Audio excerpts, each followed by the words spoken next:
Hi there, this is Simon, this is Honshu, and this is a game from Fi, which is a publisher which have released this game, and it's a game in a set, it seems like. It's got two written on the side. It's been re-implemented as another game, I think that's called Hokkaido, which I don't believe I've played yet. But this is a sort of tableau building game whereby you're trying to get the most points by getting the best, let's call it village or settlement that exists in this province that we're building. So you're going to have some cards here numbered 1 to 5. So let's just say we're starting like this and assuming we're playing a 5-player game. Everybody's going to get a cheat sheet card which tells you how you can score points. So I'll just leave them all together just for now to give a bit of space. Everyone starts off with one of these cards as well. I'll leave these out as well just for the time being, just to show you why they might pick something. There's a spare one, so you can vary things as well. That's all we need for this demonstration. And then you have a deck of cards here, and you're going to be taking 6 each. So we're just going to hand out 6 cards in a moment, and we'll have some components, which I'll get on to. So let me just make a bit of space, and I'll just do that. 2, 3, 4, 5. So that's 6. We don't need anything else for the rest of the game. So we will actually, but that comes in a moment. So 6 cards. It doesn't matter if they haven't got it there. We'll just give you an example. So what do you want to be doing? Well, you're having a look at your cards and you're trying to get the most victory points according to what you can be building out. So if you have any forest, so let's have a look at our stack and I'll show you what that looks like. There's a forest thing there. For every one you have in your display at the end of the game, you're going to have 2 victory points. In your largest city, so imagine we can connect that up, you're going to get 5 points, and you've then got, I don't know, something over there. You always overlap something, which I'll get onto. You can also get victory points based on these cards here.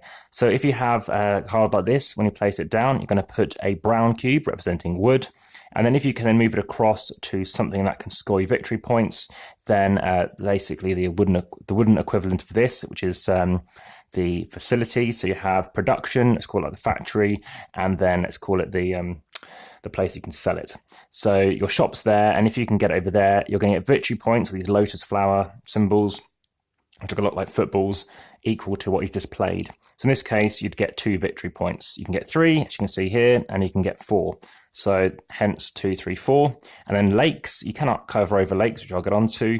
But if you have a lake greater than 1, so they always come as 1s initially, then if you have, say, 1 next to another one, you're going to score 3 victory points for the size of your lake. So your squares that you have a lake, minus 1. So 3 times 1 if there's 2. If you have 3, 3 minus 1 is 2.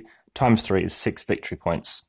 So that's how you then pick what you want to be picking on. So let me put these cards away and leave those up to the side.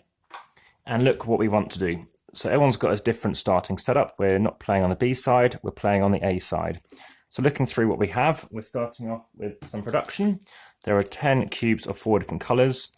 We're picking of these hand of 6, 3 cards. You're then passing those 3 onto your left after the first 3 cards have been played, and then after 6 cards have been played, you're going to have nothing left. You're going to draw another 6 cards and then play 3, pass 3 to your left after 3 more rounds. So that's after the 9th round. After the 12th round, you're going to be done and you're going to see if you've won the game. So in this instance, we've got some gold out. What can we do here? So let's say this one's good just because we can get 3 points here. So we're also going to get 2 more because green scores 2, so forest scores 2 for each one. Maybe let's say it's healthy having some forest. So we can place this wherever we want. We also start off with some wood. Let me just chuck down some wood as well. And we put this down here. So I can place this over here.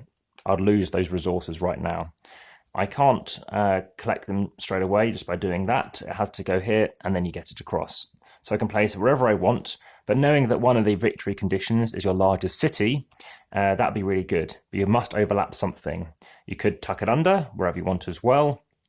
I can even do that, but then I'm not going to score any victory points for that particular one. So something like this looks quite good, potentially, or even that's quite good as well. The downside, of course, is I've then lost out on using that for something else. I'm thinking for the time being, let's just make it straightforward. Let's go this, and hoping to get something in here, adding an edge. So I can now move that across. I also, oh, sorry, I don't get that card. So I'm playing that card. This person, so I'm bidding with a 12. They're bidding with a 6. They're bidding with a 27. This is why you really want the card you play, potentially. But actually, so in play we have a 6, a 12, 14, 9, and 27. So you redistribute these cards based on who have the highest value. So 3 goes first, and then I go third. So this is a bit annoying having to switch all this around. 2, then I go third. So first, second, third. I'll come on to how you can do bidding differently in a moment. But anyway, over here, 1 goes first. They happen to play, these cards go 1 to 60. So for whatever reason, they're playing that card. They don't necessarily want that card. They could have a higher value card. They have 36. They've got some very low value cards. The higher the value, I think the theory goes is maybe less valuable stuff. But you never know. So in this instance, what do they want to do? They're going to have some stuff going out. So they're going to have some fish. They're going to have some wood. They score lots of wood over here. So let's then just take that. By taking that, they've also prevented us from getting some victory points as well. So that's why it's quite a nice game to look into. And again, they can tuck it under. I think, again, let's just do it like that. So they're going to score a new area. They would have had a brown. It goes across. I go. Imagine number 2's gone, they haven't taken this card. I then take the card that I was after or something else that's left. I do that, and then this goes across, and I generate another wood over there. So that happens over 3 rounds. As I said, you then pass 3 cards to your left. If there's something that you do want, you really, really want, say I've got some wood, and I've been given a card that's, say, got some wood in it. Say a wooden shop. So here, 3 victory points. Someone's played that card, and I'm going third. They went second. I really want that card. I've only got, say, 19. What I can do is, remember, I would have had another card out, another cube out on this one. I can bid and say, all right, I'm going third. I'm going to bid this. It adds 60 to your score. So that's now worth 79. So it's much higher than any card individually. Player 4 goes, and maybe they can increase it. If they've got something higher than 19 and they've got a brown cube, you've got to follow suit. You've got to follow what I bid with. And then player 5 as well. Now, I could bid in turn 1, but then everybody else bids as well. So I've risked that to get this card, which will give me 3 victory points. As you can see, that will then get played. Let's say, well, that's now been spent, so I could cover it over without any detriment. And then this will go there. So I've got 3 victory points. The downside with bidding, of course, is then that could have gone somewhere else, which had, victory points if it was in my tableau. Now, lakes. I did mention lakes. Lakes, you cannot cover over other lakes. So I could do a lake there.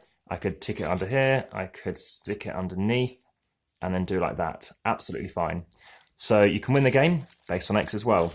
So that happens after each round, placing down a card. 3 to the left after the first 3 rounds. Then you draw another 6 cards after 6 rounds, and then you 3 to the right after round 9. And then after 12 rounds, you see how many points you can get, and you use a little score pad to see how you're getting on. Now, you can win this game many, many ways. I've won it based on lakes. I've seen it won based on forests.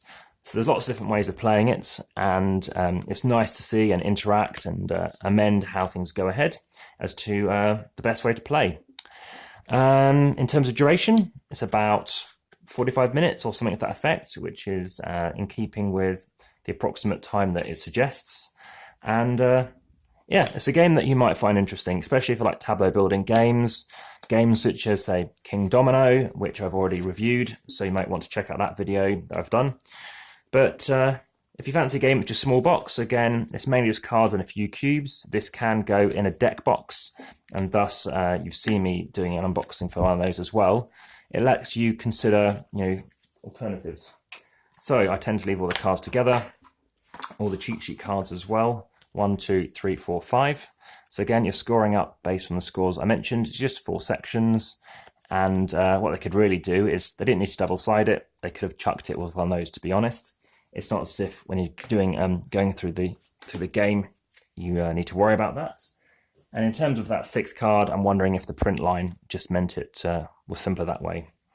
So just to tally up what's in your hand, just make sure that you've got those 5 cards, you've got your starting set, and you're going to have your cheat sheet cards. My suggestion is something like that, so you can see that you've got everything together. So you've got 5 there, because they're double-sided, you've got your cards there, and then you're going to chuck those at the back. So you can elastiband those up together, and then we're looking into the weighing of it. I rank the game probably a 6 out of 10. There's nothing wrong with it, and I do like the fact that you could engine build and get loads of resources early on, and then hope to get those factories. But you've got to then think about what your opponents are doing. I guess the positive of going for those production buildings is you're banking the ability to always auction to go first. So that is a strategy I might consider in the future. So it depends when you watch this when I do it. But this is Honshu, and yeah, it's a bit of a filler, I'd say. It's very pretty when you lay stuff out. And if you want to play it, it's 243 grams to carry away with you. Thank you very much for watching, and by all means, please support and subscribe. And I look forward to showing you and sharing more content with you in the future. Thanks very much. Goodbye.